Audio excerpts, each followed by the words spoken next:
بسم اللہ الرحمن الرحیم۔ حضرت ابن عباس رضی اللہ تعالیٰ عنہ بیان کرتے ہیں، رسول اللہ صلی اللہ علیہ وآلہ وسلم نے فرمایا، دو نعمتیں ایسی ہیں جن کے بارے میں بہت سے لوگ خسارے میں ہیں،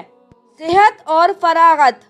حضرت مستورد بن شداد رضی اللہ تعالیٰ عنہ بیان کرتے ہیں، میں نے اللہ کے رسول صلی اللہ علیہ وآلہ وسلم کو فرماتے ہوئے سنا، اللہ کی قسم، آخرت کے مقابلے میں دنیا کی مثال بس ایسی ہی ہے جیسے تم میں سے کوئی اپنی انگلی سمندر میں ڈبوئے، پھر وہ دیکھے کہ وہ انگلی پانی کی کتنے مقدار کے ساتھ لوٹتی ہے۔ حضرت جابر رضی اللہ تعالیٰ عنہ سے روایت ہے کہ رسول اللہ صلی اللہ علیہ وآلہ وسلم بکری کے ایک چھوٹے کانوں والی مردار بچے کے پاس سے گزرے